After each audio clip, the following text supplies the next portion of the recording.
So did you find that fight to be? You talking about Anthony Joshua? I'm talking about Anthony Joshua, who showed us something. Who showed us that he's a real champion. Hold on. Chin, you weren't with us at the time. 3 years ago, maybe 2 years ago, I did on Rogan, I did on this show, I said Anthony Joshua's the next big thing. Remember that? I remember that very well. Like, who's Anthony Joshua? What about this guy? Deontay Wilder? Shut the fuck up. Yeah. It's the truth, man. He's the truth. And scary fight. To get knocked How about that down. entrance? No, let's just start from the beginning. How about the entrance? Did you see the build-up? Oh, my. No. I've never seen an entrance like that. Well, the UK, he walks out. God. Hold up. He walks out. They put him on rafters. They raise him up. His initials are in red flames. Just flames. Real flames. And he's standing there, and they're just, AJ Anthony Joshua. He's up there for 5 minutes. Awkward. I'm like, holy fuck, he better win. This looks ridiculous. It was amazing, but I'm like, God, the pressure. Your hometown. Yeah. And then he gets in there, 90,000 sold out. I got an argument with 90,000. I got an argument with some people online because I went, Anthony Joshua's the biggest draw in boxing right now. Biggest draw. And they go, no, Canelo sold out Dallas Cowboys Stadium. Listen, you little twerps. All they made available was 50,000 tickets to Dallas Stadium. Okay. They didn't open up the 100. It seats 100,000 for a reason. They didn't open it up for a reason. He sold 50,000 of the tickets available. They didn't make 100,000 available. They only made 50,000 available. He's not selling 100,000 tickets. He's not. Maybe in Mexico he could. I bet in Mexico he'd sell 80, 90,000, 100,000. But besides the fact, in 2 hours, Anthony Joshua in England, Wembley, I mean, it's crazy. I mean, that's remarkable. Wembley Stadium. Canelo would need, well, they could have done Chavez Jr. maybe in Mexico, and that would have been a big draw. Maybe. Yeah. Maybe. I don't know. Chavez Jr., you know. That's in Mexico, right? That's in Mexico. I think Anthony Joshua is...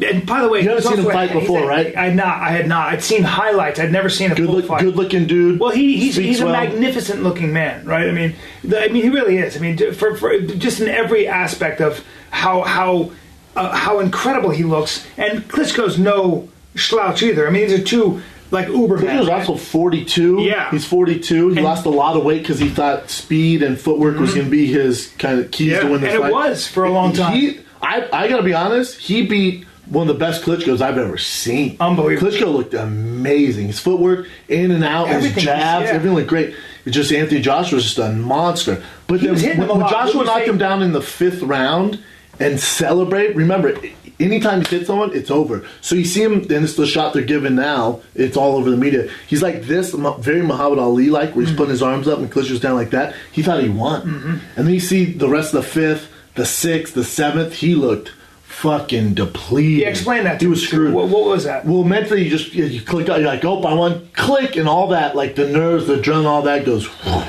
It's over. Oh. It's like all the stress, it's over. Yes. The focus, your blinders go, woo, oh, I won, party time. Wow. And your body kind of relaxes. And so you could just see, like, mentally, I'm like, he's kind of fucked, man. I could see his face. In the corner, I could see what was going on. And then Klitschko, his footwork came back, really starts pressing him, and then just get, just knocks him down. 9th, 10th, I mean, it was amazing. But for Joshua, this is what you want. If you're a Joshua fan, you don't want him to go in there in that 5th round, hits Klitschko, he's out. Because then we don't know what Joshua's made of. Then you almost have a paper champion where you're like, I don't know, he really hasn't faced a lot of guys. Is this a case of Klitschko just being older? It's definitely not that. Klitschko got knocked down, came back, looked better, knocked Anthony Joshua, flatlined him. Yes. He pops up, weathers the storm in 2 rounds. We took about 2, 3, 4, 5, started really picking back up, 3, 4, 5 rounds later. And then you just see that Joshua, he's the champion that you want. Well, that makes sense because you don't very learn. much He's so. never been past the 7th round, ever. Right. So we've never seen him get knocked down. We've never seen him face adversity. We've never seen him face a world-class guy ever. His competition has been shit. That's the way boxing goes. Yeah. So I was high on him because he has all the tools, but mentally you don't know what's going to happen. When he came back, I'm like, well, there's the real fucking deal. That's right. There's the real deal. He's the real deal. But I was also intrigued because Klitschko was winning most of those rounds, at least point-wise. It looked like he was hitting him more. How did you score it?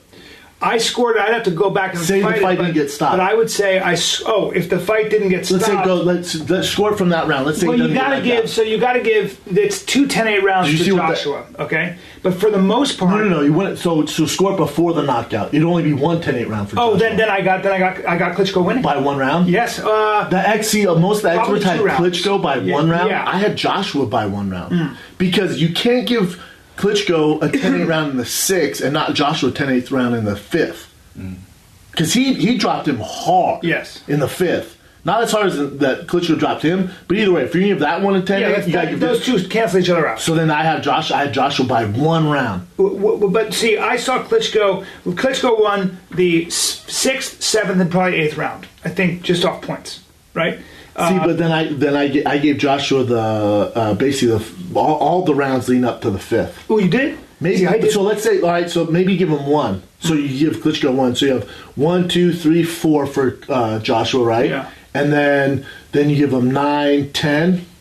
I saw Klitschko. I felt Klitschko was peppering Joshua in the beginning of the fight, like more. He was hitting him more. Not really. Jabs and just. But yeah, if you look, and Comedy Strike doesn't always tell the tale of the story. Yeah, I gotta go back and watch. But I think Klitschko landed more like jabs, but Anthony Joshua, percentage-wise, landed more power punches, and that's usually what wins the fight. The power punches do. I mean, Klitschko had top 3 best jabs of all time, hands down. Amazing. Monster. So on their contract they signed a 2-fight deal. So they have to fight again if Klitschko wants it. But I think Joshua can fight outside of that belt. Because remember that was to merge the belts.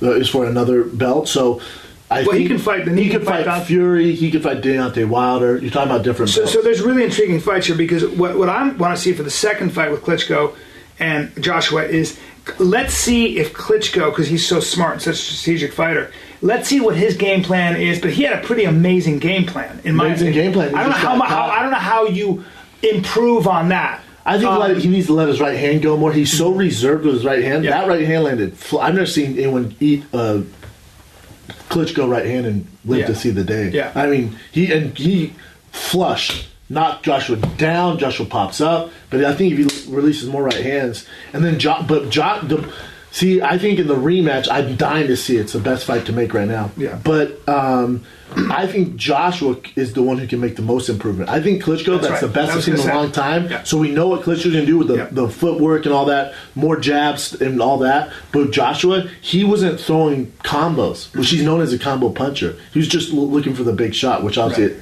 ended up working out for him. But that's right. And the guy who has more to go, you could see that Joshua, as far as strategically, he's 26, never been past the 7th round, never been that magnitude. He's going to be great. He has a lot of room for improvement. He's going to be great. There's a lot of great fights for him too. There's Wilder. There's Fury. He wants to fight Fury. He wants to fight Fury. What? So give there's me your Deontay Wilder. There's Fury. There's Homeboy in New Zealand. Oh, people are going to kill me. We're not saying his fucking name.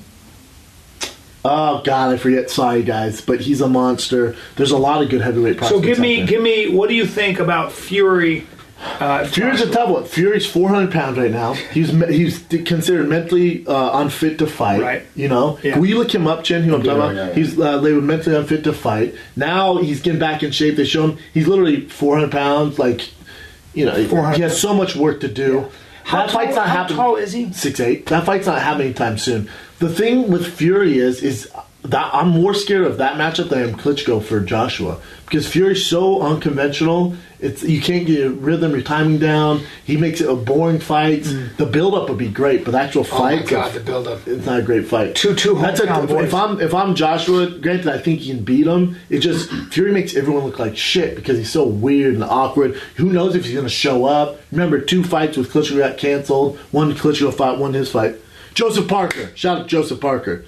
So you got Joseph Parker, New Zealand dude, fucking monster. Really? He is literally Joshua's toughest test. Has he got some Maori in him? If you don't know who he is, look up his highlight. So Anthony Parker, we don't know him here. Most guys don't know him here. Joshua Parker. Yeah, Joseph Parker. Yeah, Joseph Parker. Most of them don't know him here, but out outside of this, he's a fucking monster.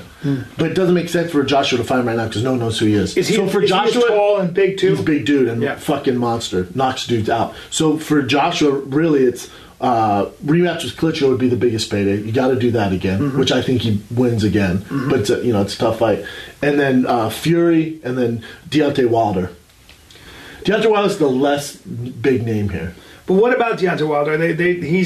It's the best American heavyweight for sure. What's that mean? That's what I'm saying. So what is his skill level in relation to Anthony Joshua? Similar, physically gifted and all that stuff. A little different. Wilder's, he was a basketball player. He's tall. He's lanky. He doesn't use his jab very well. He has a right hand, right? The bronze bomber. He's right hand from fucking the heavens. And that's it. He doesn't throw a lot of combo punches. He really only looks for that big punch. Out of Klitschko, Fury, Parker, Wilder's the easiest matchup there. Really? Wow. It's a fun fight, but like Wilder, he's not selling out. He wouldn't sell out T-Mobile Arena. He wouldn't sell out the Forum. No. And again, he hasn't faced a lot of competition. His record's I think 32-0 or something like that. But it's gonna be good. Some great heavyweight's great right now. And then this weekend is Canelo. This could be the year of great heavyweights. But also just boxing in general. Yeah. This weekend is Canelo Alvarez versus Julio Chavez. I can't wait. I can't wait. I'm partying at my house. You're out of town. I'm in freaking Vancouver. Oh. On stage. They love Mexican boxing there. Oh, huge there.